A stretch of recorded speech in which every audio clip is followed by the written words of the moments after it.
Hello guys, welcome back. The topic that we are going to discuss today is a topic taken from embryology. ठीक है, आज हम लोग discuss करने वाले हैं गेमेटोजेनेसिस। और गेमेटोजेनेसिस में भी आज का जो लेक्चर है मैं स्पेशली स्पर्मेटोजेनेसिस में ज़्यादा फोकस करूँगा। गेमेटोजेनेसिस। बिफोर गोइंग फॉरवर्ड्स, आइए पहले देखते हैं कि गेमेटोजेनेसिस है क्या। Now gametogenesis जैसे कि नाम कुछ बता रहा है, this is the process of formation of gametes, right? The process of formation of gametes is known as gametogenesis. यहाँ लिख देता हूँ मैं, process of formation of gametes, formation of gametes is known as gametogenesis. The process of formation of gametes is known as gametogenesis. ये process of formation of gametes in male, right? Male में इसको कहते हैं spermatogenesis. Spermatogenesis and females में इसको कहते हैं oogenesis. It's known as oogenesis. Now spermatogenesis males में कहाँ पे होता है? टेस्टिस जो होता है, टेस्टिस के अंदर लोब्स में एक स्ट्रक्चर होता है जिसको हम लोग बोलते हैं सेमिनिफेरस ट्यूब्यूल्स, राइट? जिसको हम लोग बोलते हैं सेमिनिफेरस ट्यूब्यूल्स। उस सेमिनिफेरस ट्यूब्यूल्स में स्पर्मेटोजेनेसिस का प्रोसेस होता है। दूसरा oogenesis। oogenesis कहाँ पे होता है? oogenesis होता है ओवरी के कॉर्टेक्स में, राइट? फीमेल्स में जो ओवरी है उसका जो कॉर्टेक्स है वहां पे आपको oogenesis दिखाई देगा। तो आज हम लोग डिस्कस करेंगे डिटेल में spermatogenesis. Now before going to spermatogenesis, let's see ये जो फॉर्मेशन ऑफ गैमीट्स है ये कैसे होता है। तो फॉर्मेशन ऑफ गैमीट्स बेसिकली एक सेल टाइप से होता है, एक सेल से होता है जिसको हम लोग बोलते हैं the primordial germ cells, right? The primordial germ cells known as the PGCs, right? Primordial germ cells. Now मैं आपको एक डायग्राम के थ्रू इसको एक्सप्लेन करने की कोशिश करता हूँ।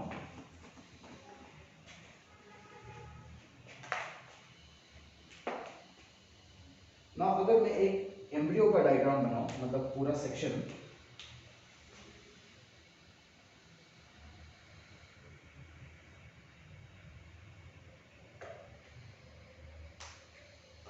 और इसके अंदर एक एम्ब्रियो, राइट? अगर ये प्रेजेंट है, so this is a yolk sac, right? This is a yolk sac. Yolk sac. Now during development के दौरान जो हमारे गैस्ट्रुलेशन प्रोसेस होता है, फॉर्मेशन ऑफ जर्म लेयर्स, वो शुरुआत होते हैं दो लेयर्स हैं जिसको हम लोग बाइलेमिनार जर्म डिस्क बोलते हैं, the epiblast and the hypoblast. हमारे जितने भी ये प्राइमोर्डियल जर्म सेल्स हैं वो सारे के सारे एपिब्लास्ट से डिराइव होते हैं। याद रखिए, प्राइमोर्डियल जर्म सेल्स जो है they are derived from the epiblast, right? Epiblast during the second week of development, ठीक है? नाउ जब डेवलपमेंट हो रहा है, जब सेकेंड वीक ऑफ डेवलपमेंट होता है तो जर्म लेयर जो बाइलेमिनार जर्म लेयर है उसका जो एपिब्लास्ट होता है, उस एपिब्लास्ट से हमारा प्राइमोर्डियल जर्म सेल्स एराइज होते हैं। नाउ जैसे ही ये एराइज होते हैं सेकेंड वीक में, ये फोर्थ वीक में धीरे धीरे करके योक सैक की इस वॉल में आना शुरू हो जाता है, यहाँ, ठीक है? यहाँ पे प्रेजेंट होना शुरू हो जाएगा। This is the primordial germ sales, the primordial germ cells, जो कि फोर्थ वीक में आया, राइट? सेकेंड वीक में डेवलप्ड हुआ है और फोर्थ वीक में वो योक सैक के वॉल पे आना शुरू हो गया, एपिब्लास्ट से डिराइव होके wall of the yolk sac में आया।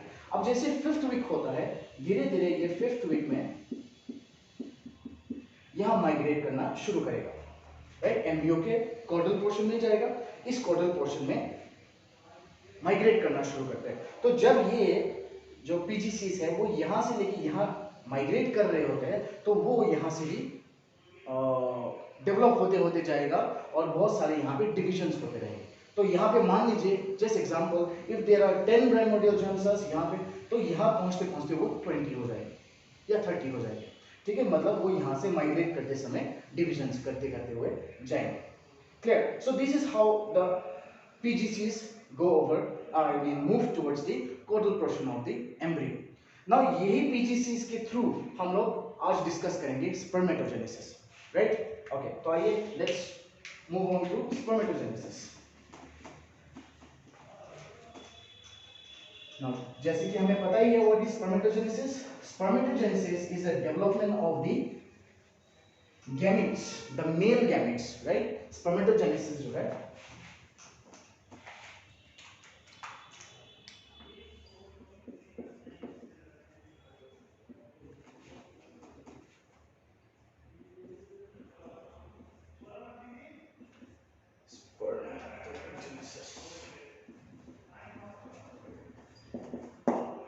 स्पर्मेटोजेनेसिस जो है it is the development of the male gametes, right? कहां पे होता है, यहां पे लिख देते हैं। Spermatogenesis is the development of male gametes, right? ये मेल का साइन है, the male gametes in seminiferous tubules.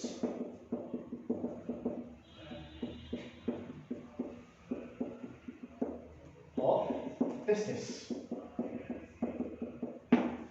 right? Spermatogenesis is a development of the male gametes in the seminiferous tubules of the testis. Now ये कब होना शुरू होता है, जब एक मेल रिप्रोडक्टिव पीरियड में पहुंचते हैं, मतलब when that person or the male attains puberty, मतलब 12 से लेके 16 years के बीच में, is known as puberty.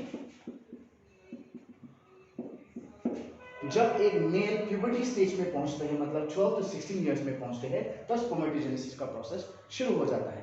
Spermatogenesis का जो ड्यूरेशन होता है, फॉर्मेशन जो होता है, टाइम कितना लगेगा, ये लगभग 64 to 74 डेज लगते हैं, राइट? लगभग 64 to 74 डेज लगते हैं।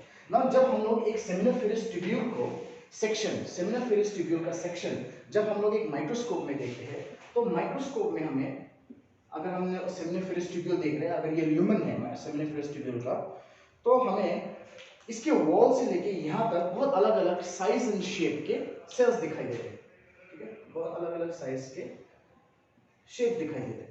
तो ये जो शेप है, ये बेसिकली एक स्पर्मेटोगोनियम जो जर्म सेल है, स्टेम सेल है, उसका डेवलपमेंट एक स्पर्मेटोजोआ, यहाँ से लेके यहाँ तक का जो सफर है उसको डिनोट करता है, right? So various shape and size जो आपको माइक्रोस्कोप में दिखाई देते हैं, वो basically stages of spermatogenesis define करते हैं। नाउ इस सेल में आपको स्पर्मेटोगोनियल सेल्स तो दिखाई देंगे, लेकिन इसके साथ साथ आपको अलग टाइप के सेल्स भी दिखाई देते हैं, थोड़े अलग टाइप के सेल्स। मैं एक अलग कलर यूज कर लेता हूँ, यहाँ पे आपको अलग अलग कलर के सेल, अलग टाइप के सेल्स भी दिखाई देते हैं। नाउ ये जो सेल है, ये इसी सेमिनिफेरस ट्यूब्यूल का जो सरफेस एपिथेलियम है, उसी से डिराइव होता है। इसका नाम है सर्टोली सेल्स, राइट? इस सेल का नाम है the Sertoli sales. Sertoli cells जो होते हैं, ये क्या काम करते हैं, ये इसके नरिशमेंट का काम करेंगे। जो यहाँ पे डेवलप हो रहे स्टेजेस ऑफ डेवलपमेंट है, उनका नरिशमेंट का काम, राइट? उनको न्यूट्रिशन प्रोवाइड करने का काम सर्टोली सेल्स का है। तो इसीलिए सर्टोली सेल्स को नर्स सेल्स भी बोला जाता है, right? The Sertoli cells are also known as nurse cells. Viva में पूछा जाता है what are nurse cells. So nurse cells जो है सर्टोली सेल्स ही है। कहां से डिराइव हुआ है? Surface epithelium of the testis से, आई मीन ये सेमिनिफेरस ट्यूब्यूल से हुआ है। एंड इसका मेन फंक्शन है, जो डेवलपिंग स्पर्मेटोजोआ हो रहा है उसको न्यूट्रिशन प्रोवाइड करना। Clear? Okay. Now, if you look at the process of spermatogenesis, now spermatogenesis process में 3 steps involved होते हैं।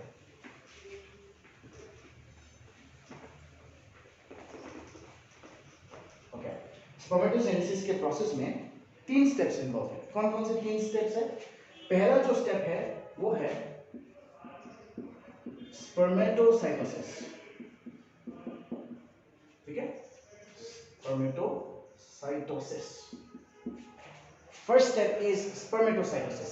Spermatocytosis क्या होता है? नाउ देखिए, इस spermatocytosis में क्या क्या स्टेप्स होंगे। सबसे पहले जो हम लोगों ने अभी थोड़े पहले डिस्कस किया था, स्पर्म जो है वो है क्या? It is a gamete.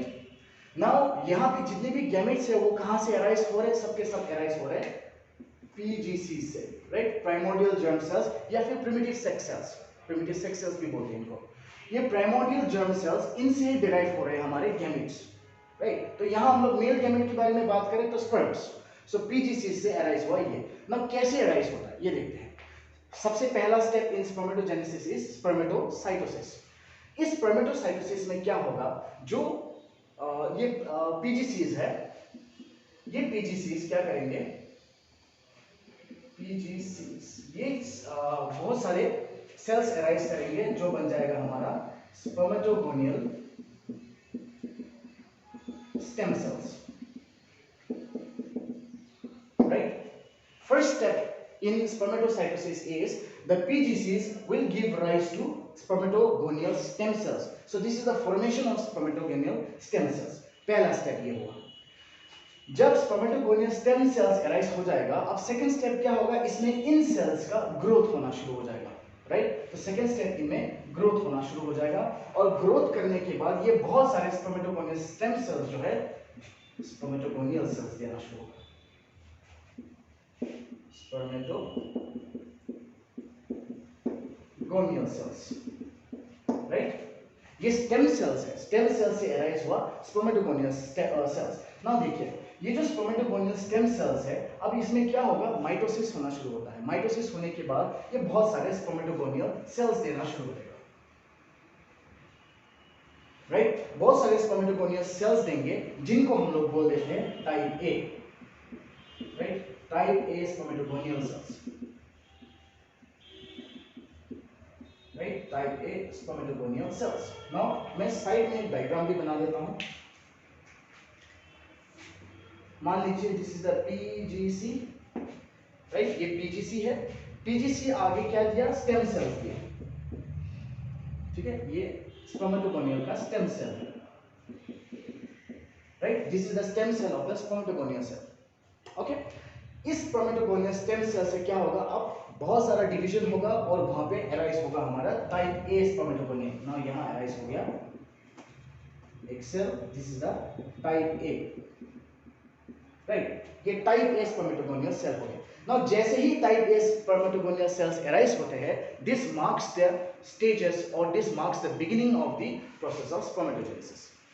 जैसे ही टाइप ए फॉर्म होना शुरू हुआ, यहां पे स्पर्मेटोजेनेसिस शुरू हो गया, क्लियर।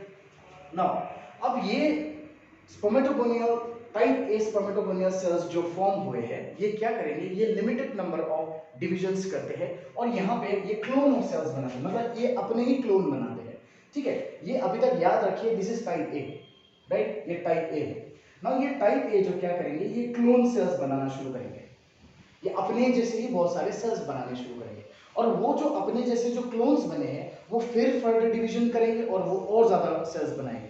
तो ऐसे करते करते जो सबसे लास्ट में सेल बनते हैं उनको हम लोग बोलते हैं type B type of cells, right. तो मान लीजिए ये क्लोन सेल हुआ, इन क्लोन सेल से फिर डिवीजन होगा, तो यहाँ पे जो सेल्स बनेंगे, ये जो नीचे वाले सेल्स है, ये हो गए हमारे टाइप बी स्पर्मेटोगोनियल सेल्स।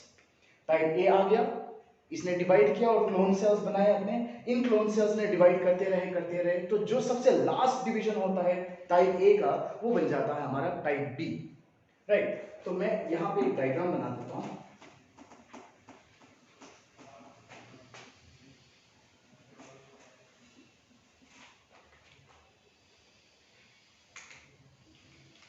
मैं एक रेड यूज करता हूं। मान लीजिए this is the stem cell, right. ये स्पर्मेटोगोनियल स्टेम सेल है, स्टेम सेल। ये स्टेम सेल ने क्या किया है, डिवीजन करते करते इन्होंने सेल बनाया टाइप ए, राइट। ये टाइप ए सेल्स बनाए और ये टाइप ए सेल्स में कितने क्रोमोसोम्स है, इसमें 44 क्रोमोसोम्स है प्लस एक्स एंड वाई, दोनों क्रोमोसोम्स, मतलब दोनों सेक्स क्रोमोसोम इसमें मौजूद है। अब टाइप ए सेल्स जो है अपने जैसे क्लोन सेल्स बनाए और लास्ट डिवीजन में जाके बना दिया टाइप बी, राइट। ये बन गया हमारा टाइप बी। इसमें भी 44 क्रोमोसोम्स है plus X and Y chromosome, sex chromosome इसमें भी मौजूद है। ये बन गए हमारे टाइप बी। ना याद रखिए, ये जो टाइप ए होता है ये डार्क होता है, so this are dark spermatogonia, right. ये डार्क टाइप ए होता है और जो टाइप बी होता है ये पेल होता है कलर में, क्लियर। डार्क होते हैं टाइप ए वाले और पेल होते हैं टाइप बी वाले। अब ये जो टाइप बी हुआ है, ये क्या करेगा, ये डिवाइड करते रहेंगे, माइटोसिस करेंगे और यहां पे बना देंगे primary spermatocyte. This is known as the primary spermatocyte. This is the primary spermatocytes.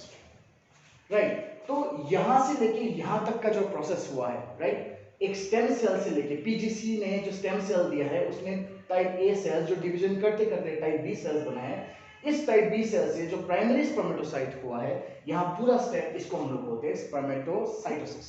This is known as spermatocytosis. यहाँ पे ये है, ठीक है. This is known as the spermatocytosis. Right now spermatocyte जैसे ये पहला स्टेज खत्म हो जाएगा स्पर्मेटोसाइटोसिस का, अब दूसरा स्टेप क्या होगा, ये जो प्राइमरी स्पर्मेटोसाइट्स फॉर्म हुआ है इसका मियोसिस होगा. नाउ याद रखें अभी तक जितने भी डिवीजन हुए हैं वो सब के सब माइटोसिस हुआ था, राइट, इक्वेशनल डिवीजन. अब यहाँ पे क्या होना शुरू होगा, माइटोसिस होगा, आई मीन मियोसिस होगा. यहाँ तक जो आपको ये क्रोमोसोम नंबर दिखाई दे रहा है ये सब के सब सेम है. तो इस प्राइमरी स्पर्मेटोसाइट में भी जो क्रोमोसोम नंबर है वो है मतलब 44X and Y. यही मिलेगा आपको. 44 ऑटोसोम्स होते हैं, X and Y sex chromosome होते हैं. Right so this marks the formation of the first primary spermatocyte. Now ये जो प्राइमरी स्पर्मेटोसाइट है, नाउ ये आगे जो स्टेप होगा, दूसरा जो स्टेप है, इस दूसरे स्टेप को हम लोग बोलते हैं मियोसिस. मियोसिस. नाउ मियोसिस में क्या होगा, नाउ मैं इसी डायग्राम को इधर कंटिन्यू कर देता हूं. दिस इज द, फिर मैं लास्ट में जैसे ये कंप्लीट करूंगा मैं आपको एक फुल चार्ट बना के दूंगा इसका, जहां पे आपको फुल क्लियर हो जाएगा. ठीक है, तो अभी याद बस ध्यान दीजिए, यही वाला डायग्राम मैं यहां पे बना रहा हूं, 44 plus X and Y. Right, ये है हमारा प्राइमरी स्पर्मेटोसाइट. Primary spermatocyte. अब दूसरा स्टेप जो मियोसिस शुरू होगा, ये प्राइमरी, और एक और चीज मैं बताना भूल गया, सॉरी, स्पर्मेटोसाइटोसिस जो है पीजीसी से लेके यहां तक जो है ये इट टेक्स अराउंड 16 डेज. ठीक है, this takes place around, I mean this takes around 16 days. 16 दिन का टाइम चाहिए इसको. नाउ जैसे ही ये दूसरा स्टेप में एंटर करेंगे meiosis, that is primary spermatocyte जो है, अब ये डिवाइड करेंगे दो सेल में. राइट, ये फॉर्म होगा दो सेल में जिसको हम लोग बोलते हैं the secondary spermatocyte. This is the secondary spermatocyte. Right, ये दोनों सेकेंडरी स्पर्मेटोसाइट है. एंड ये जो प्रोसेस हुआ है ये पहला है, is the meiosis 1. This is the meiosis 1. तो मियोसिस क्या होता है, रिडक्शन और डिवीजन. मतलब यहाँ पे जो क्रोमोसोम है अब ये इक्वल डिवाइड होगा. तो इसमें कितना आ गया, अब आ जाएगा इसमें 22 प्लस X और यहाँ पे आएगा 22 प्लस Y. राइट, ये आ गया 22 प्लस X और आ गया एक 22 प्लस Y. तो ये हो गया हमारा एक डिवीजन जिसको फॉर्म, मतलब जो फॉर्म होगा प्राइमरी स्पर्मेटोसाइट से सेकेंडरी स्पर्मेटोसाइट. इस सेकेंडरी स्पर्मेटोसाइट से आगे ये दो फिर डिवाइड करेंगे और बना देंगे, छोटा बनाता हूं,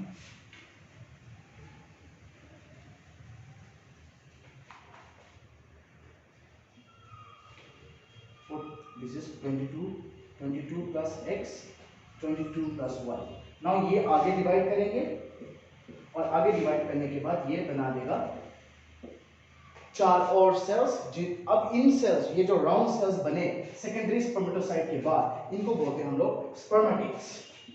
this are known as the spermatids.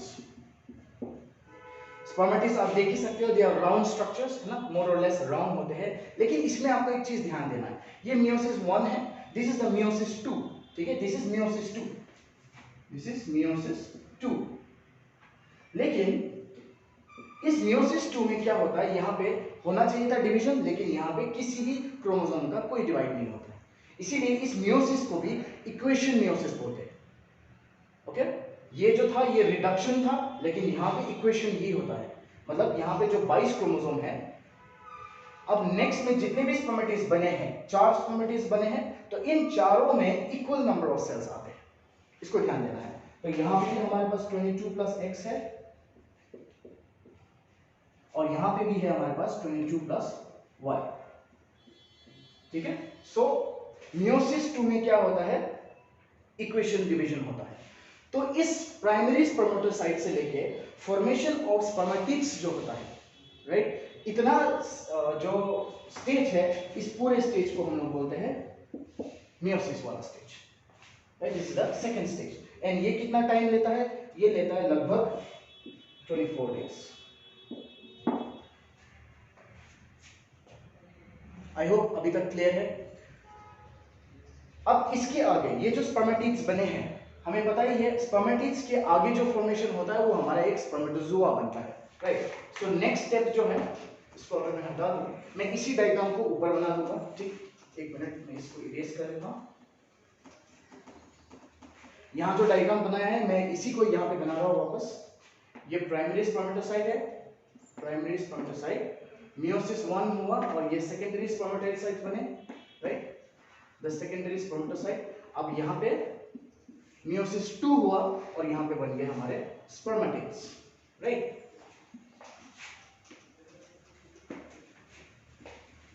अब होगा हमारा थर्ड स्टेप। थर्ड स्टेप क्या है? थर्ड स्टेप को बोलते हैं हम लोग spermiogenesis. The third step is known as spermiogenesis. Spermiogenesis क्या होता है? इस राउंड स्पर्मेटिड से नीचे जो स्पर्म सेल्स बनेंगे, मतलब स्पर्मेटोजोआ सेल्स बनेंगे, उसको बोलते हैं हम लोग स्पर्मियोजेनेसिस, राइट। तो यहां से 4 जो हमारे पास स्पर्म सेल्स बनेंगे उसको बोलते हैं हम लोग, ये जो स्पर्म सेल्स बना spermatozoa, this are known as spermatozoa. ये जो स्पर्मेटोजोआ, 4 स्पर्मेटोजोआ बने from spermatid, this is known as spermiogenesis, right. अब इस स्पर्मियोजेनेसिस में बहुत सारे चेंजेस होते हैं। क्या चेंजेस होते हैं? देखिए मैं इसको इरेज कर देता हूं। 3 step of spermatogenesis, very easy. सबसे पहले स्पर्मेटोसाइटोसिस हुआ, उसके बाद मियोसिस एंड लास्टली स्पर्मियोजेनेसिस। अब देखिए क्या होता है स्पर्मियोजेनेसिस में। ये एक राउंड सेल है, right, this is a spermatid, right. Now इस स्पर्मेटिड में क्या क्या मौजूद है? स्पर्मेटिड के अंदर सबसे पहले हमारे पास एक न्यूक्लियस प्रेजेंट है, राइट, यहाँ पे एक न्यूक्लियस प्रेजेंट है, राइट। स्पर्मेटिड में we can see that there is a nucleus. Nucleus के बिल्कुल ऊपर आप देख सकते हो यहाँ पे गोल्जी बॉडीज आपको दिखाई देंगे, this is the nucleus, this is the Golgi body. यहाँ पे आपको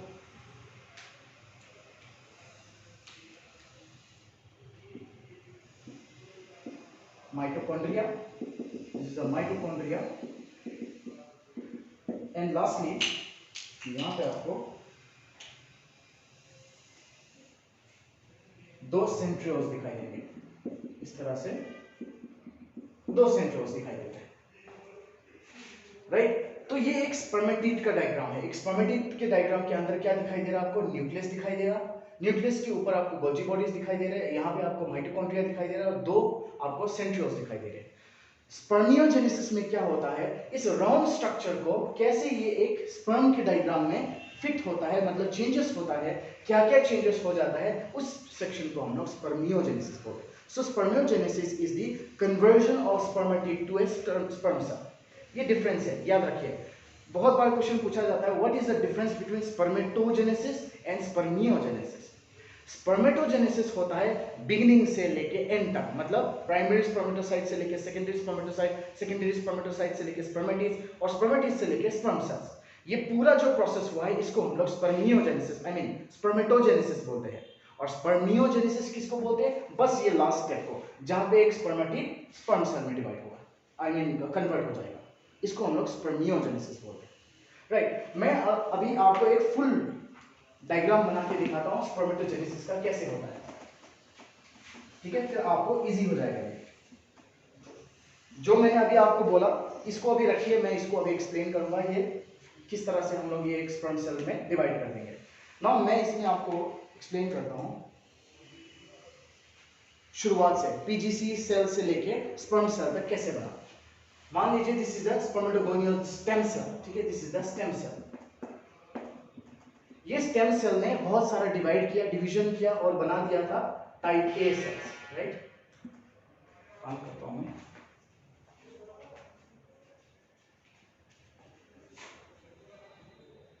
ये हो गया हमारा type A cells, right, this is type A. और टाइप ए जो होता है वो डार्क होता है और इसमें 44 plus X and Y chromosomes present है। टाइप ए सेल्स बहुत सारे क्लोन सेल्स बनाते हैं और वो डिवीजन करते रहेंगे। इसका जो सबसे लास्ट डिवीजन होता है वो बन जाता है हमारा टाइप बी सेल्स, राइट, वो बन जाएगा हमारा टाइप बी सेल्स, राइट। ये टाइप बी सेल्स जो है स्पर्मेटोगोनियल टाइप बी सेल्स, ये कैसे होते हैं, ये पेयर होते हैं एंड ये इसमें भी सेम नंबर ऑफ क्रोमोसोम्स होंगे, that is 44 autosomes and X and Y sex chromosome. अब जैसे ये प्रोसेस हुआ, अब यहाँ पे फॉर्म हो गया हमारा प्राइमरी स्पर्मेटोसाइट, राइट, यहाँ पे प्राइमरी स्पर्मेटोसाइट फॉर्म होगा।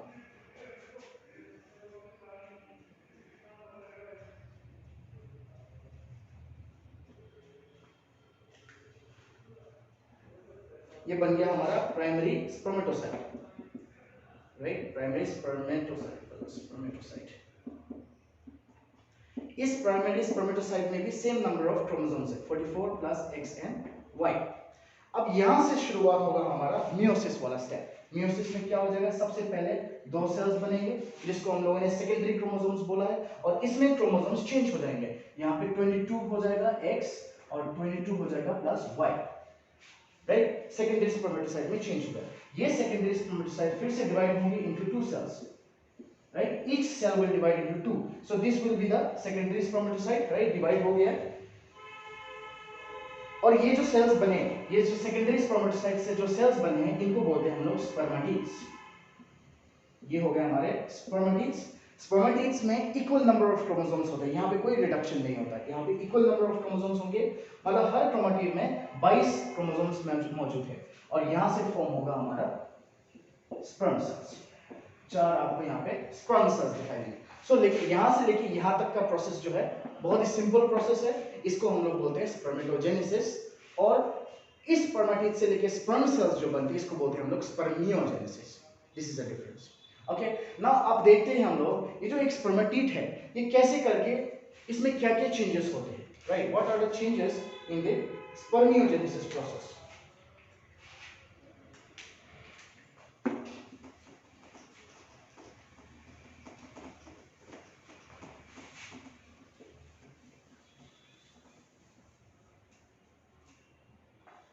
Okay, now let me just draw a diagram of a sperm cell.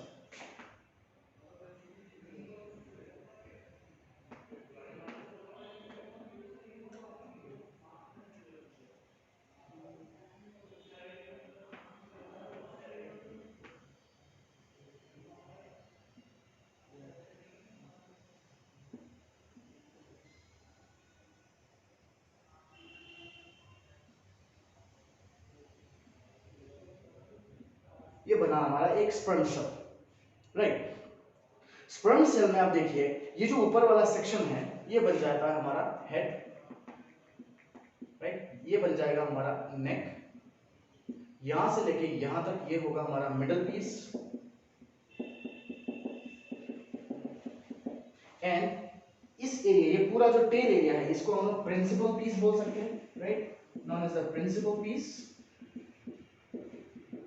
or the tail, right, this is the principal piece or the tail. now क्या होता है यहाँ पे, इस diagram और इस डायग्राम को कंपेयर करेंगे हम लोग। ये जो न्यूक्लियस है इसमें क्या हो जाएगा, जैसे ही स्पर्मेटिड से ये स्पर्म सेल्स में कन्वर्ट होगा ये न्यूक्लियस और ज्यादा कंडेंस होना शुरू हो जाएगा, ठीक है, it will become more condense, morphogenesis होता है, मोर कंडेंस हो जाएगा और ये एक पोल की तरफ चला जाएगा और ये बना देगा हमारा हेड। सो हेड में प्रेजेंट है हमारा न्यूक्लियस, इसमें मैं सेम कलर इस्तेमाल करने की कोशिश करता हूं, ये ब्लैक में है, this is the nucleus, right, this is the nucleus. ये बन गया हमारा न्यूक्लियस। नाउ इस न्यूक्लियस के अंदर जो क्रोमैटिन होता है वो क्रोमैटिन हाईली कंडेंस होते हैं, बहुत ज्यादा कंडेंस होते हैं। Now because of the highly condense nature of this chromatin, जितने भी इसको फिजिकल स्ट्रेस मिलता है या फिजिकल प्रॉब्लम्स होते हैं, कोई भी स्ट्रेस होता है, ये आसानी से इसको रेजिस्ट कर देता है, राइट? क्यों? Because of the condense nature of the euchrome, I mean the chromatin, इसके अंदर जो क्रोमेटिन मौजूद है। तो न्यूक्लियस जो है ये चेंज हो गया और क्रोमेटिन बहुत कंडेंस हो गया। ये जो गोल्जी बॉडी है, ये गोल्जी बॉडीज यहाँ पे, इसमें मैंने उल्टा कलर यूज कर दिया, मैं यहाँ पे यूज कर लेता हूँ ब्लू। गोल्जी बॉडीज जो है यहाँ पे चेंज हो जाते हैं और स्पर्म हेड, मतलब ये जो न्यूक्लियस है इसके टॉप में जो स्पर्म हेड है वहां पे जाके एक कैप लाइक स्ट्रक्चर बना देता है, जिसको हम लोग बोलते हैं acrosome cap, right? So this is the acrosome, या एक्रोसोमिक कैप भी बोल सकते हैं, या एक्रोसोम बोलते हैं, या गेलिया कैपाइटिस बोल सकते हैं, एनीथिंग, ठीक है, also known as the galea capitis, right? तो देखिए न्यूक्लियस आ गया इधर, गोल्जी बॉडी चेंज हो गया इनटू एक्रोसोम। तो याद रखिए स्पर्म में जो एक्रोसोम मौजूद है वो किसने बनाया? वो गोल्जी बॉडी ने बनाया। ओके, आइए अब देखते हैं ये माइटोकॉन्ड्रिया। ये माइटोकॉन्ड्रिया क्या करेंगे? अच्छा, शुरुआत में पहले सेंट्रियोल देख लेते हैं। ये जो दो सेंट्रियोल्स आपको यहाँ पे दिखाई दे रहा है, पहला जो सेंट्रियोल है ये सीधा चला जाएगा और नेक में आके यहाँ पे प्रेजेंट हो जाएगा, यहाँ। This is the proximal centriole, ठीक है, this is the proximal centriole. Now इस प्रॉक्सिमल सेंट्रियोल से अब एक एक्सेल फिलामेंट निकलता है जो कि यहाँ पे मौजूद है, right? This is the axial filament, clear? Proximal centriole, this is the proximal centriole, और जो डिस्टल सेंट्रियोल है वो चला जाता है यहाँ पे। नाउ इस मिडल पीस के और टेल के बीच में एक इंटीमेट रिलेशन या इंटीमेट कनेक्शन बनाता है। तो ये जो डिस्टल एंड है, मानते हैं यहाँ पे एक रिंग स्ट्रक्चर मौजूद होता है जिसको एन्युलस बोलते हैं, this is known as the annulus, ठीक है? तो बहुत सारे लोग मानते हैं कि ये जो एन्युलस है ये इसी डिस्टल सेंट्रियोल ने ही बनाया है, राइट? ये एक रिंग लाइक स्ट्रक्चर होता है। इस रिंग लाइक स्ट्रक्चर से ये एक्सेल फिलामेंट पास करते हैं and it passes up till the majority part of the principal piece. Axial filament जो है majority portion of the principal piece में भी ट्रैवल करते हैं, ठीक है? सो प्रॉक्सिमल सेंट्रियोल ये हो गया, डिस्टल सेंट्रियोल यहाँ पे आ गया। अब बच गया माइटोकॉन्ड्रिया। ये माइटोकॉन्ड्रिया क्या करेगा? इस मिडल पीस में, मतलब प्रॉक्सिमल सेंट्रियोल और डिस्टल सेंट्रियोल, इन दोनों के बीच में यहाँ पे स्पाइरली मौजूद होता है, इस तरह से, इस तरह से स्पाइरली यहाँ पे मौजूद होगा। ओके, तो ये जो एक्सियल फिलामेंट है, ये एक्सियल फिलामेंट भी इस माइटोकॉन्ड्रिया ने इसको सराउंड कर दिया। मतलब अगर ये एक्सियल फिलामेंट है, इस एक्सियल फिलामेंट को भी ऐसे स्पाइरली इसने पकड़ के रखा है। तो axial filament and the mitochondria दोनों मिलकर हमारा ये मिडल पीस कंस्टिट्यूट, राइट? ये दोनों मिलकर मिडल पीस कंस्टिट्यूट करेंगे। So this is the proper diagram of a sperm cell.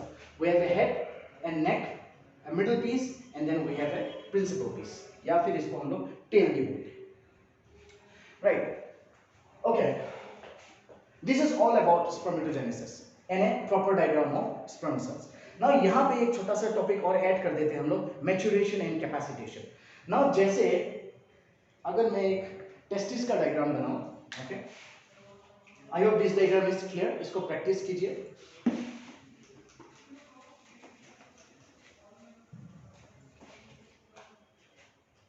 ना अगर ये क्रॉस सेक्शन है टेस्टिस का, ओके, तो इसके अंदर बहुत सारे आपको इस तरह से लोब्स दिखाई देते हैं। लोब्स के अंदर मौजूद है बहुत सारे सेमिनिफेरस ट्यूब्यूल्स।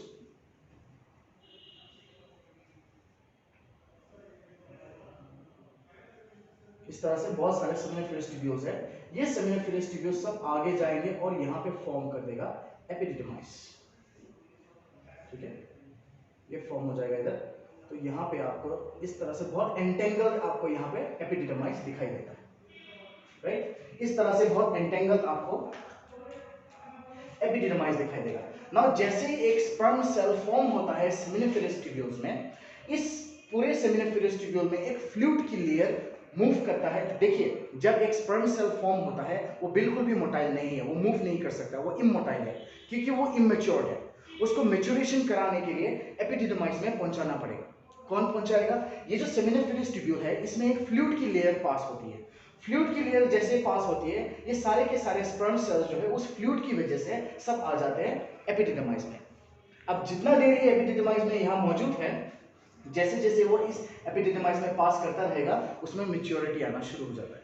नाउ याद रखिए, इस एपिडिडमाइस में पास होते समय उसमें मेच्योरिटी तो जरूर आ रही है, लेकिन एक स्पर्म सेल फुल्ली मैच्योर तब होते हैं जब वो इजैकुलेट हो जाता है, when it is mixed with the secretion of prostate gland and seminal vesicles. जब ये दोनों ग्लैंड्स के सिक्रीशन के साथ हमारा ये स्पर्म सेल्स मीट करता है, तभी ये एक फुल्ली मोटाइल स्ट्रक्चर कहलाते हैं। वरना यहाँ पे मोटिलिटी तो आ गया, लेकिन उतना ज्यादा मोटिलिटी नहीं है, ठीक है। It is not fully mature, it becomes fully matured only after ejaculation when it is fused with the or it is mixed with the secretions of prostate gland and the seminal vesicles। इसको ध्यान रखिए। तो ये process को हम लोग बोलते हैं मैच्योरेशन प्रोसेस, ओके। तो जैसे ये यहाँ से मैच्योर होकर बाहर निकलेगा और प्रोस्टेट ग्लैंड और सेमाइनल वेसिकल्स के सिक्रेशन के साथ मीट हो जाते हैं, वो मैच्योरेशन हो जाता है। लेकिन एक स्पर्म सेल जो है वो एक ओवा को फर्टिलाइज तभी कर सकता है जब वो एक फीमेल जेनिटल ट्रैक्ट में कुछ समय से मौजूद है। When a sperm cell is present in the female genital tract, it is only that time when the sperm will be able to fertilize an ovum। इससे पहले वो ओवम को फर्टिलाइज नहीं कर सकता है। तो जब वो फीमेल जेनिटल ट्रैक्ट में मौजूद है, उसमें डेवलपमेंट हो रहा है, उस प्रोसेस को हम लोग बोलते हैं capacitation, right. That is known as capacitation. तो कैपेसिटेशन सिंपली क्या है, ये जो स्पर्म हेड के ऊपर जो ये प्लाज्मा मेम्ब्रेन में जो ग्लाइकोप्रोटीन मौजूद होते हैं, उस ग्लाइकोप्रोटीन वाले जो लेयर है उसमें चेंजेस आना शुरू हो जाते हैं, और फीमेल जेनिटल ट्रैक्ट में जो सब्सटेंसेस रिलीज होते हैं उनकी वजह से भी जो इसमें यहाँ चेंजेस होता है उसको बोलते हैं हम लोग कैपेसिटेशन, राइट। इसी कैपेसिटेशन में क्या होता है ना, जैसे ये स्पर्म सेल एक ओवा से मीट करेगा, if this is an ova and this is the sperm cell, इस स्पर्म सेल में जो ये एक्रोसोम है, राइट, अब जैसे ये फीमेल जेनिटल ट्रैक्ट में कुछ समय के लिए रह गया है, तो ये कैपेसिटेशन के प्रोसेस से मैच्योर हो गया, स्ट्रांग हो गया है। अब क्या होगा, जैसे ये इस ओवा में मौजूद होगा, इस ओवा में आपको पता ही है यहाँ पे बाहर में एक स्ट्रक्चर होता है जिसको हम लोग बोलते हैं zona pellucida, zona pellucida, right. जब ये स्पर्म हेड इस जोना पेलुसिडा के कांटेक्ट में आते हैं, तो ये जो ऊपर में जो एक्रोसोम दिखाई दे रहा है, इस एक्रोसोम में से एंजाइम्स निकलना शुरू हो जाते हैं। कौन से एंजाइम्स निकलते हैं, लाइसोसोमल एंजाइम्स निकलते हैं। यहाँ पे लिख देता हूं मैं, लाइसोसोमल एंजाइम्स, राइट। इस लाइसोसोमल एंजाइम्स के मदद से एक्रोसोम जो है इस जोना पेलुसिडा को डाइजेस्ट करने में मदद करेगा। इस रिएक्शन को हम लोग बोलते हैं एक्रोसोम रिएक्शन। जो एक्रोसोम में चेंजेस हो रहे हैं उसको बोलते हैं हम लोग एक्रोसोम रिएक्शन। नाउ जैसे एक्रोसोम रिएक्शन हो जाएगा, ये हम लोग आगे फर्टिलाइजेशन का टॉपिक डिस्कस करेंगे, उसमें और ज्यादा डिटेल में पढ़ेंगे। अभी बस आप बेसिक समझिए। जब एक्रोसोम चेंज होता है, मतलब उसमें चेंजेस आना शुरू हो जाता है, और वो जोना पेलुसिडा को पियर्स करने में जो एंजाइम्स रिलीज करते हैं, उस प्रोसेस या उस रिएक्शन को हम लोग एक्रोसोमिक रिएक्शन या एक्रोसोम रिएक्शन बोलते हैं, राइट। और इसी चीज की वजह से जोना पेलुसिडा में जो चेंजेस होना शुरू हो जाता है, उस प्रोसेस को हम लोग बोलते हैं जोना रिएक्शन, राइट। उसको बोलते हैं हम लोग जोना रिएक्शन। डोंट वरी, हम लोग ये जोना रिएक्शन, एक्रोसोम रिएक्शन, ये सब कुछ फर्टिलाइजेशन वाले टॉपिक में फिर से वापस डिस्कस करेंगे इन डिटेल। आज का टॉपिक हम लोगों ने सिर्फ और सिर्फ स्पर्मेटोजेनेसिस में रखा है। तो स्पर्मेटोजेनेसिस अच्छे से पढ़िए, ये डायग्राम प्रैक्टिस कीजिए। बहुत सारे टाइम फिजियोलॉजी में भी ये पूछा जाता है, ड्रॉ अ वेल लेवल diagram of a sperm cell या स्पर्मेटोजोआ। 2 मार्क्स 3 मार्क्स में आ जाते हैं। तो practice the diagrams as I always say, and it will be very easy for you. So this is all about spermatogenesis. If there are any questions, please put forward, please put in the comment box, and we will see what we can do. Till then, we will wait for the next lecture. Next lecture मैं oogenesis पढ़ाऊंगा। जैसे आज मैंने male gamete के बारे में पढ़ाया है, नेक्स्ट में oogenesis, that is the female gamete के बारे में पढ़ाऊंगा, ठीक है। So this is all about it. Thank you so much.